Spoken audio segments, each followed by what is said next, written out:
The congratulations card arrived on a Tuesday. Cream-coloured, embossed with a subtle floral pattern, the kind my father's assistant would pick out. Inside, in Herbert's familiar, sprawling script, it simply read, "Congratulations, Jasmine. Can't wait to see what you create." No check, no mention of a wedding. Just that one line dripping with a sarcasm only I was meant to understand. It was the punchline to a joke I hadn't realised I was the butt of until that moment.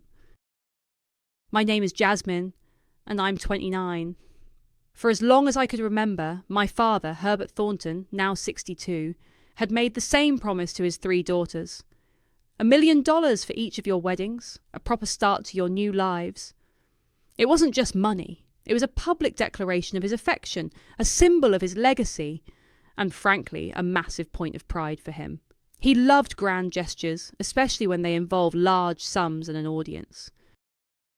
Brianna, my older sister, was always the favourite. At 31, she was everything my father admired. Effortlessly beautiful, charismatic, and always the centre of attention. She'd sailed through life, collecting accolades and admirers like souvenirs. I, on the other hand, was the middle child, the pragmatic one, the one who quietly fixed things behind the scenes. Quinn, our youngest sister, at 26, was still finding her footing, usually caught somewhere between Brianna's orbit and my quiet corner. The $1 million promise was a given. It was part of the Thornton family law, whispered at holiday dinners and brought up whenever a friend announced an engagement. So when Brianna called me, breathless, to say she'd eloped with Muhammad Lynch, her high school sweetheart, I wasn't surprised by the impulsive decision. Brianna always did things her way, usually without much thought for the fallout. Muhammad, 32, had always been charming, but even then I had a nagging feeling he was more flash than substance. What did surprise me was my father's reaction. Herbert, the man who meticulously planned every detail of his life, who believed in tradition and pomp, didn't rage. He didn't disown her. Instead, he called a family meeting, his voice unusually calm. "Brianna and Muhammad have decided to forge their own path," he announced, looking directly at me, then at Quinn. "And while it wasn't the grand affair I envisioned, I admire their independence." He paused, a small, almost imperceptible smirk playing on his lips. "As a gesture of my continued support, and because she went first, I've decided to give Brianna her full wedding fund now. All $1 million to help them start their new life together. $1 million. All of it. For Brianna." My jaw didn't drop, but my stomach did. It was a calculated move, a public display of favouritism that left no room for doubt. Brianna beamed, oblivious, or perhaps uncaring, of the silent earthquake she'd just caused. Quinn looked at me, her eyes wide with a mixture of shock and pity. I just smiled, a tight, practiced smile that didn't reach my eyes. Before we continue, drop a comment with where you're watching from. I love seeing my global reach.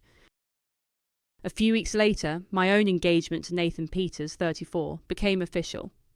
Nathan was everything Muhammad wasn't, steady, kind, and completely unconcerned with grand gestures. He loved me for me, not for my family name or my father's wealth. We talked about a small, intimate wedding, but the thought of that $1 million had always been a quiet comfort, a cushion for our future. I scheduled a meeting with my father at his office, a sleek glass and steel tower that screamed power. I walked in, prepared to discuss dates, venues, perhaps even the type of flowers. He leaned back in his leather chair, hands steepled, a faint smile on his face. "So, Jasmine," he began, his voice smooth, "I hear congratulations are in order." "Yes, Dad. Nathan and I are engaged. We're thinking of a fall wedding." I waited, my heart thrumming a little faster than usual. This was it. The moment he'd confirmed the promise, he nodded slowly. "A fall wedding? Excellent. You'll figure it out, Jasmine. You've always been resourceful." That was it. No mention of the money, no offer of help. Just that dismissive, almost patronising, "You'll figure it out." He was telling me, in his own Herbert Thornton way, that I was on my own. That the promise, for me, was null and void. I didn't argue. I didn't plead. I didn't even let my smile falter. I simply stood up, thanked him for his time, and walked out of his office, the polished marble floors feeling colder than usual beneath my heels. The card arrived a few days later, a physical manifestation of his final sarcastic jab. Can't wait to see what you create. Oh, Dad, you have no idea. The family gathering was Herbert's annual summer barbecue, a meticulously orchestrated affair held in the sprawling backyard of his estate.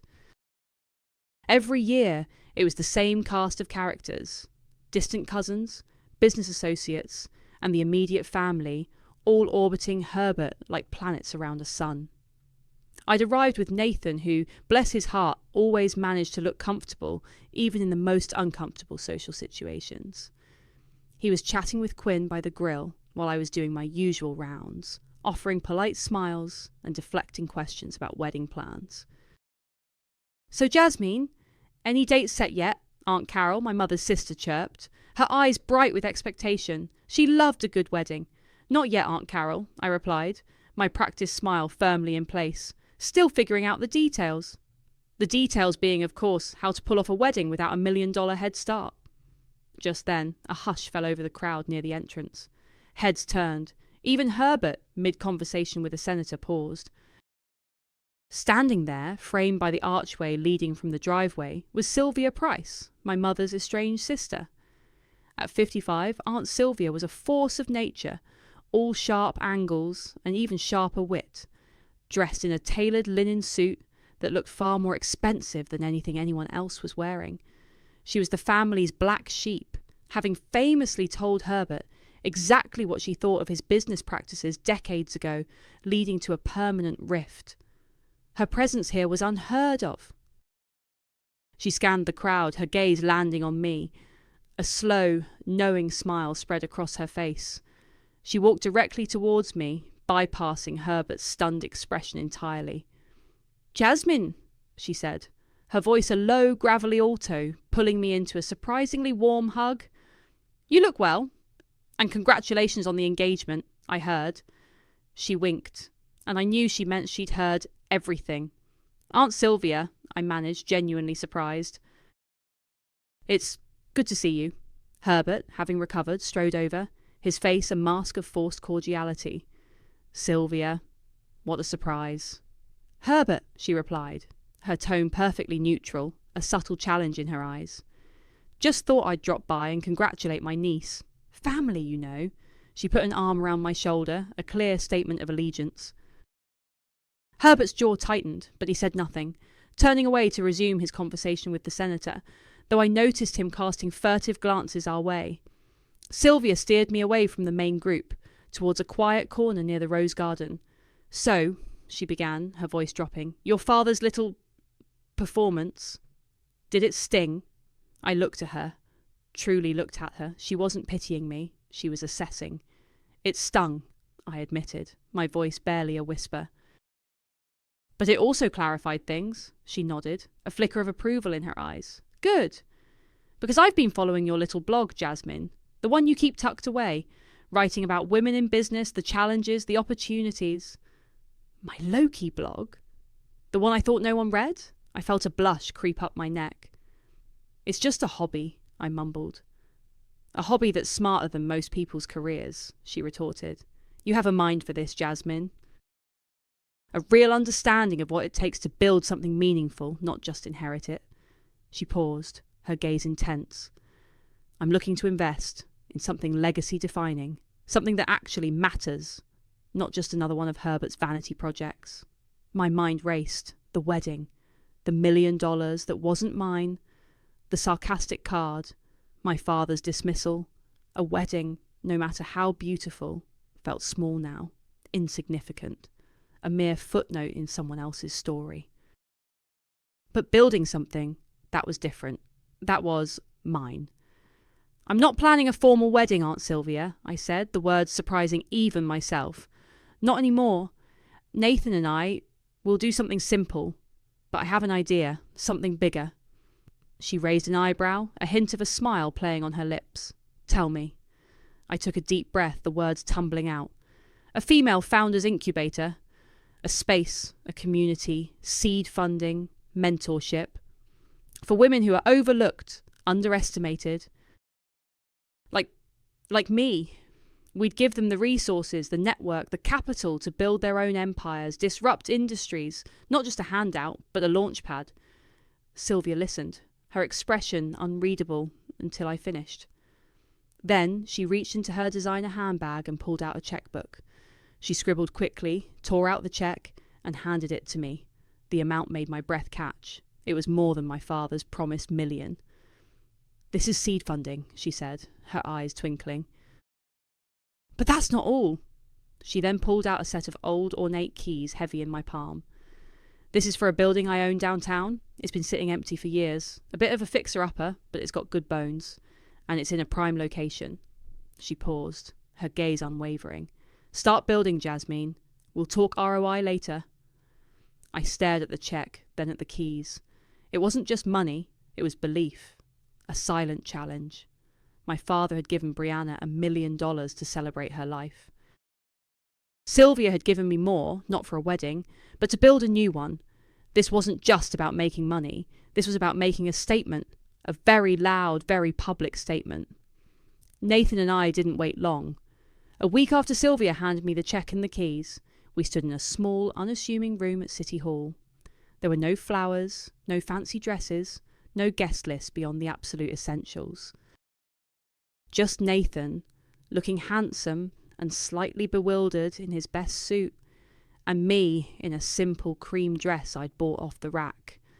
Our witnesses were Quinn, who looked like she was about to burst into tears of either joy or confusion, and Sylvia, who watched with a knowing, almost proud glint in her eyes. "You sure about this, Jazz?" Quinn had whispered to me beforehand, adjusting her cardigan. "No big wedding?" "No." "Dad?" I just smiled. "This is our wedding, Quinn. It's perfect." And it was. It felt real, grounded, and entirely ours, free from the weight of expectations or the ghost of $1 million promise. We signed the papers, exchanged quiet vows, and just like that, Nathan and I were married. We told almost no one. It felt like a secret weapon, something I held close while the rest of the world expected a grand spectacle. The day after, I was at the old building downtown, the heavy keys Sylvia had given me feeling solid in my hand. It was even more run down than I'd imagined. Dust motes danced in the shafts of light filtering through grimy windows. Peeling paint, exposed wires, a faint musty smell that hinted at decades of neglect. This wasn't just a fixer-upper, it was a full-blown archaeological dig. "This is ambitious," Nathan said, surveying the cavernous space on his first visit. He was always supportive, but I could see the flicker of doubt in his eyes. "It's got good bones," I repeated Sylvia's words, trying to sound more confident than I felt. Weeks bled into months. I threw myself into the project with an intensity that surprised even me. I hired a small team of contractors, negotiated permits, and spent countless hours poring over blueprints and budgets. My days were a blur of construction dust, phone calls, and late-night research into co-working space design and startup ecosystems. I learned to distinguish between different types of wiring, the best way to reinforce a load-bearing wall, and how to sweet-talk a city inspector. There were setbacks, of course, a plumbing issue that cost twice what we budgeted, a delay in getting custom-made glass partitions, contractors who didn't show up. Each hurdle was a test, a tiny voice in my head whispering, "You're not cut out for this. You should have just planned a simple wedding." The criticism came not just from the building itself, but from unexpected corners. My mother, bless her heart, called every other day. "Are you sure you shouldn't be looking at bridal magazines, dear? You're only young once." She didn't understand. This was my young once. Quinn, however, saw deeper. She'd often come by after her classes, bringing coffee and a quiet presence. One afternoon, as I was covered in plaster dust, staring at a half-finished wall, she sat on a stack of drywall. "Jasmine," she began, her voice soft but firm. "Are you okay? You're working so hard, you barely sleep." "I'm fine, Quinn. This is important." She sighed, running a hand through her hair. I know it is, but sometimes you remind me of Dad, all consumed, obsessed with proving something. The words hit me harder than any construction setback. Like Dad. The thought was a cold splash of water. Was I? Was this truly about building something great, or was it just a twisted form of revenge, a need to show Herbert I could do it without him? I didn't answer her, just turned back to the wall, pretending to examine a new paint swatch. The truth was, I didn't know the answer myself. Not yet. One evening, Nathan and I were at a charity gala Herbert was hosting. It was one of those glittering, suffocating events where everyone was dressed to the nines and talking about their latest philanthropic endeavours. I was wearing a dress I'd borrowed from Sylvia, feeling a little out of place but determined to make an appearance. Nathan was making polite small talk with some of Herbert's business associates, while I drifted towards a quieter corner, needing a moment of air. I overheard Herbert's booming laugh before I saw him. He was standing with a group of his usual cronies, all powerful men in expensive suits. "And poor Jasmine," he chuckled, his voice carrying clearly over the gentle hum of conversation. "She's still playing at her little projects, I hear. Always building something invisible. Bless her heart." One of the men laughed, a short, dismissive sound. "No wedding in sight either. Guess she's finally realised some things are just out of reach." My breath hitched. Invisible. Out of reach. The words were a calculated cut, delivered with a smile. He thought I was failing. He thought I was struggling. He thought I was still the overlooked middle child trying to make a name for herself in a world he controlled. I felt a surge of something cold and sharp, but my face remained impassive. I simply smiled. A genuine, slow smile this time, one that felt like a secret. I turned and walked away, not towards Nathan, not towards the exit, but towards the future. He had no idea what I was building, and soon it wouldn't be invisible anymore. It had been nearly 8 months since Nathan and I quietly got married and I'd started work on the incubator. The old building was finally starting to look less like a derelict warehouse and more like a modern, vibrant space. The dust had settled literally, and the hum of construction was slowly being replaced by the quiet buzz of activity. I was 30 now, and the relentless pace of building something from the ground up had sharpened me, honed my focus. One afternoon, my phone rang. It was Brianna. She hadn't called me directly in months, usually preferring to communicate through our mother, or a quick text. Her voice, usually bright and effervescent, sounded strained. "Jasmine, can we meet for coffee? Somewhere quiet?" My gut immediately told me something was wrong. Brianna, at 32, rarely asked for anything, especially not from me. She was the one who had everything, the golden child. I agreed, suggesting a small, out-of-the-way cafe a few blocks from the incubator. When she arrived, she looked different. Her usually impeccable hair was a little messy, and there were faint shadows under her eyes. She ordered a black coffee, something she never drank, preferring elaborate lattes. "So," I said, taking a sip of my own coffee, "what's up?" I kept my tone neutral, giving her space. She fidgeted with her cup, avoiding my gaze. "It's Mohammed." She finally looked at me, and her eyes were filled with a raw vulnerability I'd never seen before. He made some bad investments, really bad, with the wedding money." My stomach tightened. I remembered Herbert's grand gesture, the full $1 million handover to Brianna. "How bad?" I asked, my voice still calm. "A significant portion of it is gone," she whispered, her voice cracking. "He got involved in some speculative deals, something about a cryptocurrency startup that turned out to be a scam. He thought he was being smart, trying to multiply it for us, but it just vanished." She wrung her hands. "And now there are questions. From some of his investors, and from Dad, actually. He's asking about the money." She took a shaky breath. "I don't know what to do, Jasmine. We're in trouble. I don't even know how much is left. Mohammed is panicked. He's talking about taking out loans, but I don't trust him with money anymore. Not after this." She paused, the Kayoid, then looked directly at me, her eyes pleading. I know you're good with this stuff, with business. You always were, even when Dad didn't see it. Can you help us? Give us some advice? I don't know who else to ask. I listened, my expression unreadable. The irony wasn't lost on me. The sister who had received the $1 million head start, the one who'd been handed everything, was now asking me for help. The sister who'd been told to figure it out. I felt a flicker of something, not quite satisfaction, but a quiet recognition of the shift in our dynamic.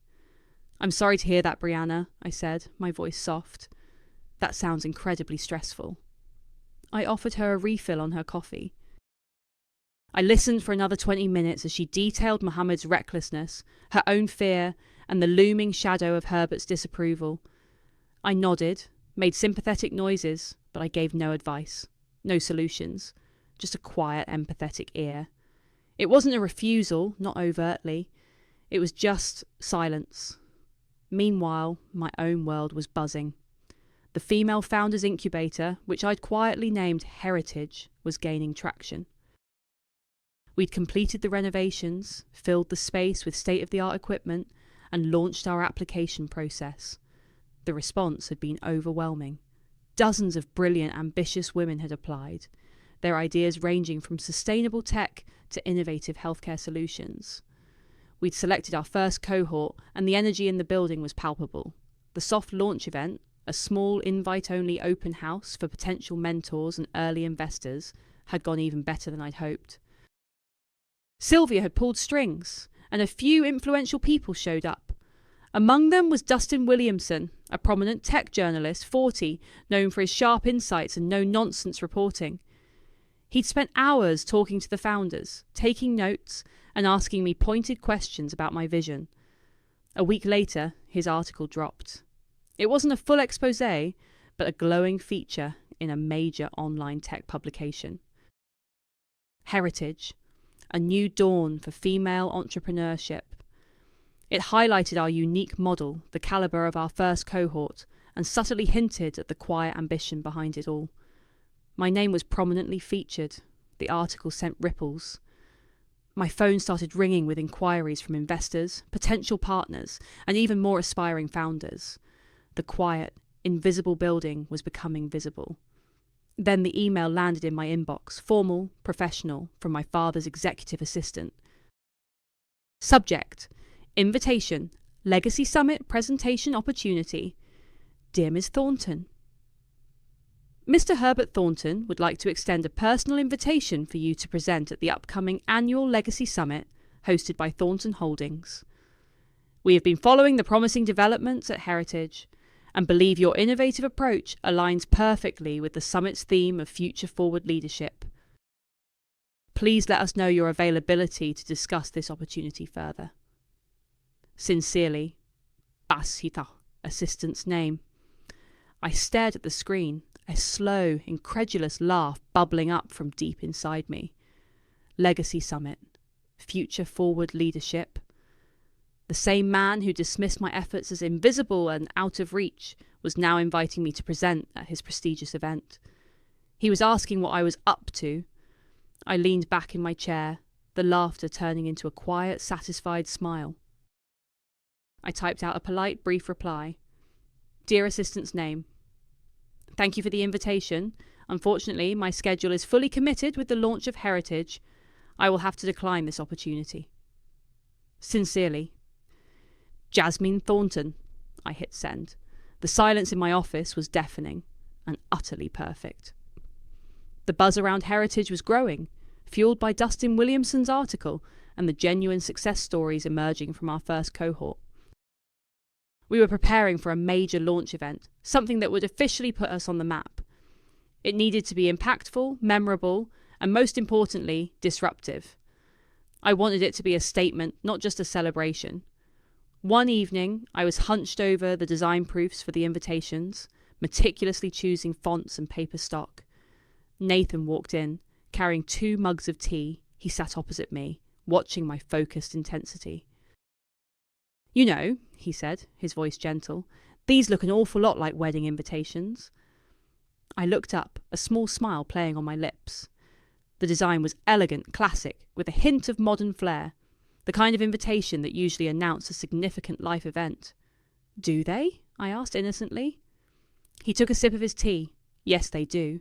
And you've been very cagey about the actual wording. Is this the big reveal? I leaned back, stretching my shoulders. It's a big reveal, all right. Nathan set his mug down. Jasmine, we're married. We did that quietly, beautifully. This feels different. Is this still about what your dad did? Is this revenge or a celebration?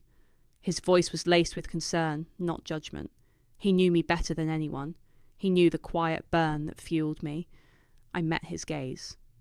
Can't it be both? I asked, my voice soft but firm. It's a celebration of what we've built, what these women are building. And if it also serves as a very public, very undeniable answer to my father's dismissals, then that's just a bonus, he sighed, a long, slow exhale. I just worry about you, Jazz. You're so focused. Don't lose sight of what truly matters. I won't, I promised, and I meant it. Nathan was what truly mattered, but so was proving that my worth wasn't tied to my father's approval or his broken promises. The invitations went out a few weeks later. They were sent to everyone who mattered: investors, potential partners, tech journalists, prominent business figures, and, of course, the entire Thornton family. The address was the Heritage Building downtown. The date was set for a Friday evening in early fall, a year and a half after Brianna's elopement and my quiet City Hall ceremony. I was 30, Nathan was 35. My phone started buzzing almost immediately. My mother called first, her voice a mix of excitement and relief. Oh, Jasmine, finally! A proper wedding! Your father will be so pleased! She launched into a monologue about dress colours and catering options. I let her talk, offering vague agreements, not correcting her. Then Quinn called, her voice more cautious. Jasmine, is this really your wedding? The invite is so formal, but it doesn't actually say wedding anywhere. It says a new model for women's wealth, doesn't it? I teased. Yes, but it's so grand. And the dress code is formal evening wear. Everyone's going to think it's a wedding. Let them, I said, a smile I couldn't quite suppress playing on my lips. Brianna, 32, was the last to reach out. She texted me a picture of the invitation, followed by a string of excited emojis. OMG, your big day. So happy for you. Finally! What dress are you wearing? I didn't reply to her text. I didn't need to. The trap was set. The day of the event dawned crisp and clear. The Heritage Building, once a forgotten shell, was transformed.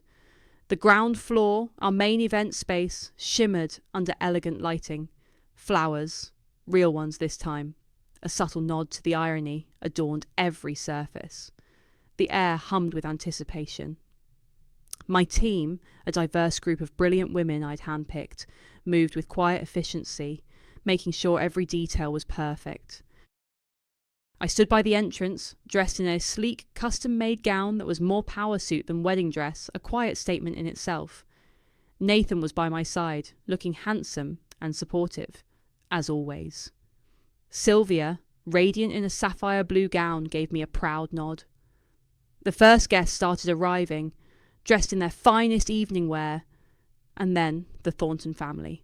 My mother, in a shimmering silver gown, Quinn, looking elegant in a deep emerald dress, and Herbert, 62, in a perfectly tailored tuxedo, his expression one of smug satisfaction.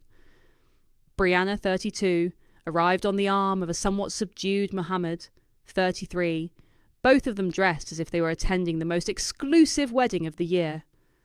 Brianna wore a pale pink floor-length gown, her hair intricately styled. She looked like a bridesmaid, or perhaps a guest at a very fancy wedding.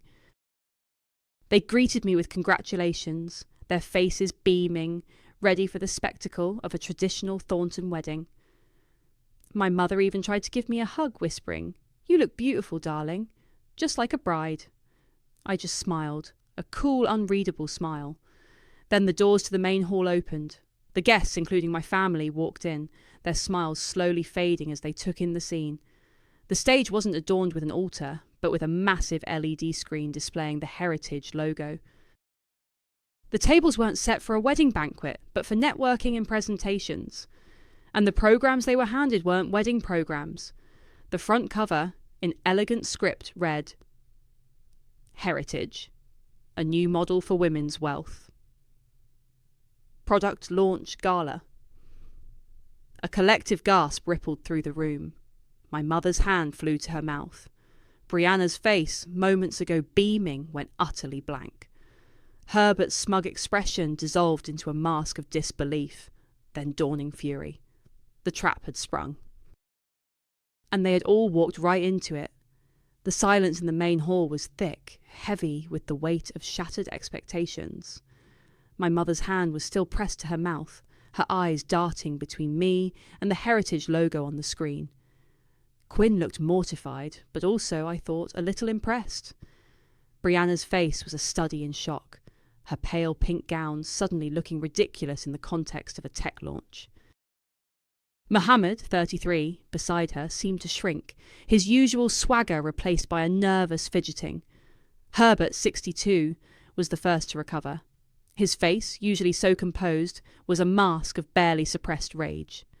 He strode directly towards me, his jaw clenched. "Jasmine!" he hissed, his voice low and dangerous, meant only for my ears. "What is the meaning of this? You used a wedding as bait? To humiliate us?" I met his furious gaze, my own expression calm, almost serene. "Bait?" I repeated, a faint knowing smile touching my lips. "Is that what you call it, Dad? Funny. I thought it was just an invitation to a significant event. You used a promise as bait, remember? $1 million promise to string me along, to dismiss me." His eyes narrowed, but he couldn't argue. The truth of it hung in the air between us. He had no moral high ground here. He had broken his word, publicly favoured one daughter over the other, and then scoffed at my quiet efforts. This was simply the consequence. "This is unprofessional," he muttered, glancing around at the growing crowd of industry professionals, journalists and investors who were now mingling, oblivious to the family drama unfolding. "A public spectacle. This will reflect poorly on the Thornton name." "The Thornton name?" I countered, my voice still soft but with an edge of steel. "I'm building my own name, Dad. And it's called Heritage." He opened his mouth to retort, but was interrupted by Nathan, 35, who stepped forward, placing a reassuring hand on my arm. "Herbert," Nathan said, his voice polite but firm, "the event is about to begin. Perhaps we should take our seats." Herbert shot Nathan a glare, then turned and stalked away, heading towards a cluster of his business associates, no doubt trying to salvage his image. As the room filled, the initial shock on my family's faces slowly gave way to a grudging curiosity. They couldn't deny the professionalism of the event, the impressive setup, the calibre of the attendees. This wasn't some small amateur project. This was serious. I saw Brianna, 32, sitting at a table near the back, looking utterly miserable. Mohammed, 33, was beside her, whispering urgently. Suddenly, Brianna pushed away from the table, her face pale, and hurried towards the ladies' room. I watched her go, a flicker of something akin to pity, but mostly a quiet, detached observation. A few minutes later, I saw Quinn, 27, follow her.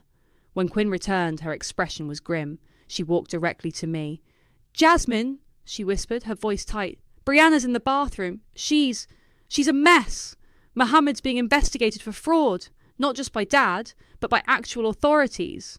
Some of those investors he scammed were serious people. She's terrified.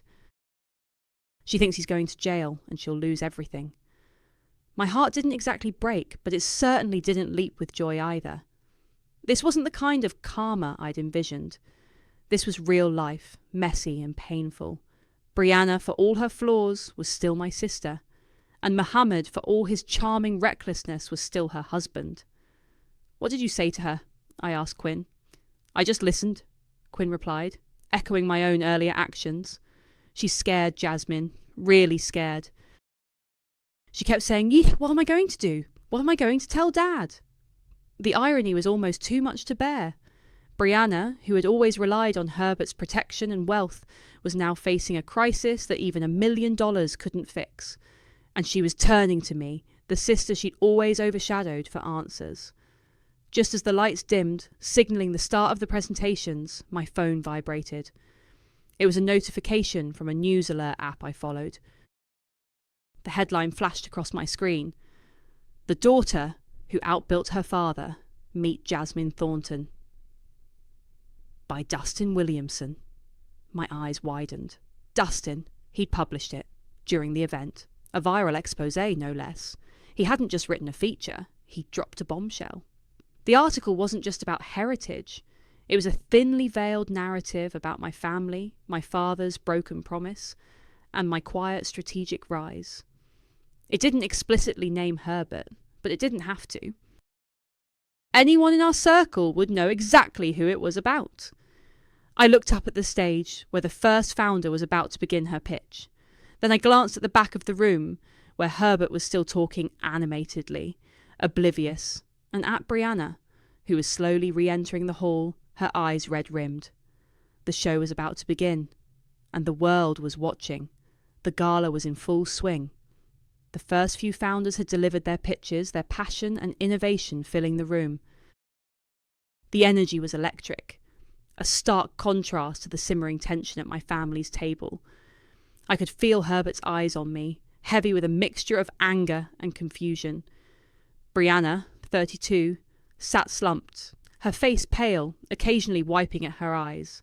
Mohammed, 33, was glued to his phone, his expression a mixture of panic and defiance. Then it was my turn. I walked onto the stage, the spotlight warm on my face. The Heritage logo glowed behind me. I scanned the room, meeting the gazes of investors, journalists, and finally, my family. Nathan, 35, gave me a small, encouraging smile from the front row. Sylvia, 55, offered a subtle, proud nod. "Good evening, everyone," I began, my voice clear and steady, amplified by the microphone. "Tonight, we celebrate not just a new venture, but a new paradigm, a new way of building wealth, of defining legacy." I paused, letting my gaze linger on Herbert, 62. For a long time, I believed legacy was something inherited, something handed down. I was promised a legacy, a proper start to a new life, as it was once put to me. A ripple of murmurs went through the room. Many of the attendees were familiar with the Thornton family and its patriarch. "But I learned that true legacy isn't given," I continued, my voice gaining strength.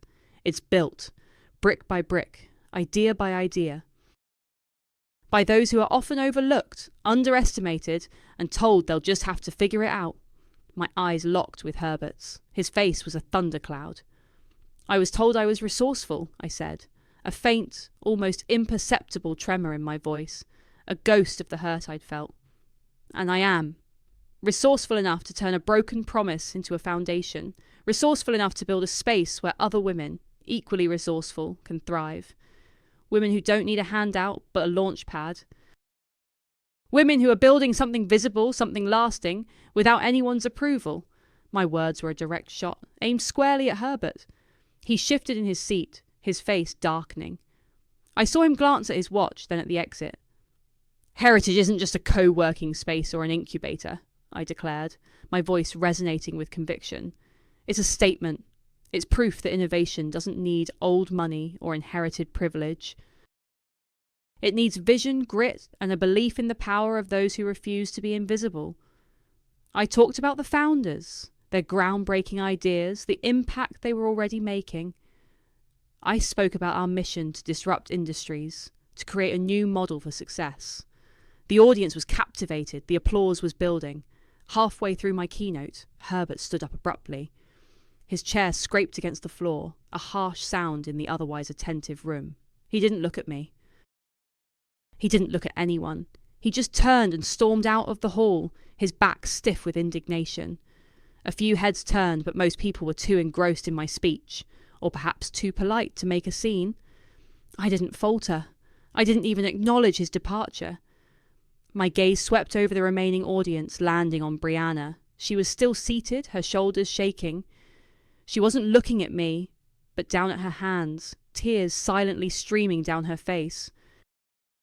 It wasn't just the public humiliation, it was the weight of her own crumbling reality, laid bare for everyone to see. When I finished, the applause was deafening, a standing ovation. It wasn't just for the business model, it was for the quiet defiance, the raw honesty, the sheer audacity of it all. As I stepped down from the stage, Sylvia was there, her eyes shining. She pulled me into a quick, fierce hug. "You've done what none of them could, Jasmine," she whispered in my ear, her voice thick with emotion. "You made something lasting without their approval. You built your own legacy." Nathan joined us, his face beaming with pride. "You were incredible, Jazz." The rest of the evening was a blur of congratulations, networking, and the satisfying hum of success. Dustin Williamson, 40, found me, his eyes alight. "That was a hell of a speech, Jasmine. The article's already trending." "You broke the internet," he grinned. "And your father's ego, it seems." Days turned into weeks. The buzz around Heritage didn't die down.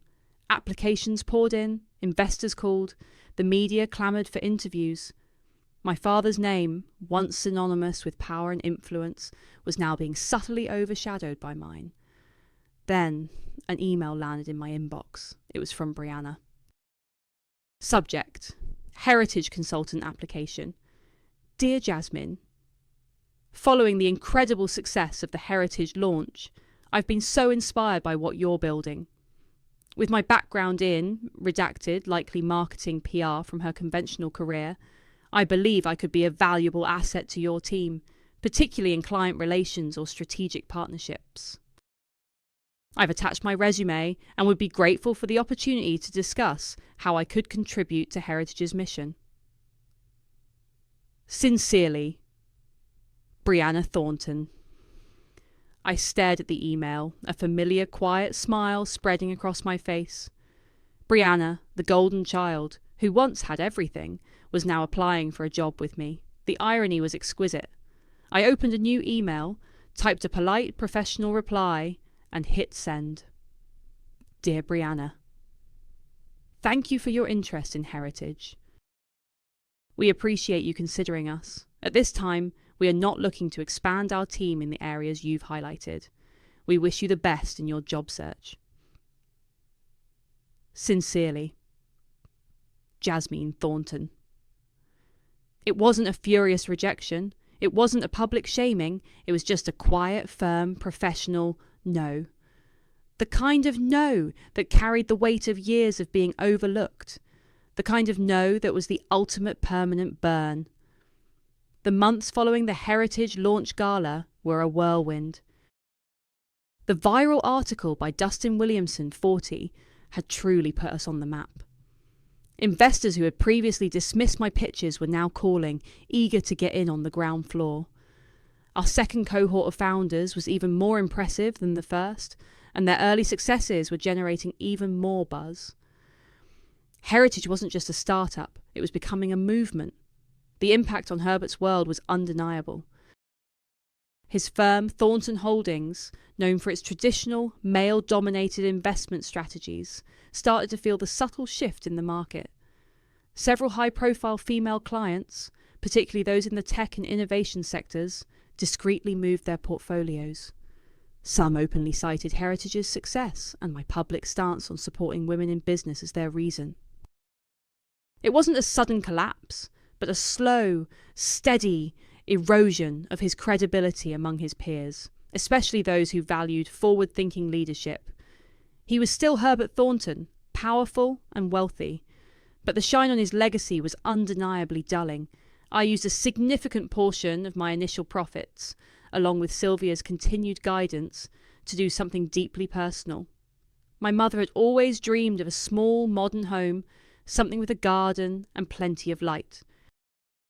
She'd spent her life in Herbert's shadow, in a house that was more a monument to his ego than a comfortable home. I bought her a beautiful plot of land and built her exactly what she wanted. It was a quiet gesture, one that didn't make headlines, but it felt more meaningful than any public triumph. She cried when she saw it, a genuine happy cry I hadn't heard in years. Quinn, 27, who had been quietly observing my journey, surprised me by asking to come on board full time. She'd finished her degree and realised her passion lay not in her initial career path, but in the dynamic, purpose-driven environment of heritage. She started as my executive assistant, quickly proving herself invaluable, her sharp mind and empathetic nature making her a natural fit for our mission. We spent more time together than ever, not just as sisters, but as colleagues building something together. It felt like a different kind of family, one I was actively choosing. Brianna, 32, filed for divorce from Mohammed, 33, quietly, without any fanfare. The fraud investigation into Mohammed's dealings had escalated, and it became clear that their life together, built on his reckless schemes, was unsustainable. She started therapy, something my mother had been subtly suggesting for years. I didn't hear much from her directly, but Quinn occasionally updated me. Brianna was struggling, but she was also, for the first time, facing her own choices and their consequences. It wasn't a triumphant fall for her, but a painful, necessary reckoning. After nearly 2 years of relentless work, Nathan, 35, finally convinced me to take a delayed honeymoon. We decided on a quiet trip to Italy, far from the demands of heritage and the lingering shadows of family drama. As we stood in the security line at the airport, my hand in Nathan's, I felt a lightness I hadn't experienced in years. The quiet satisfaction of success, yes, but also the warmth of a chosen partner and a chosen family. Just as we were about to walk through the gate, I saw him, Herbert, 64 now, standing alone by a departure board, his phone pressed to his ear. He looked smaller. His usual entourage was absent, his shoulders seemed a little slumped. He was dressed in a travel suit, but it looked less like power and more like a uniform. He seemed to be arguing with someone on the phone, his voice low and strained. He didn't recognise me at first. I was standing taller, my posture more confident, my face no longer holding the subtle tension of someone trying to prove herself. He glanced over, his eyes skimming past me without a flicker of recognition, then returned to his phone call. He was so consumed by whatever crisis he was managing, so isolated in his own world, that I was simply another face in the crowd. It was the silence, not the success, that got him in the end.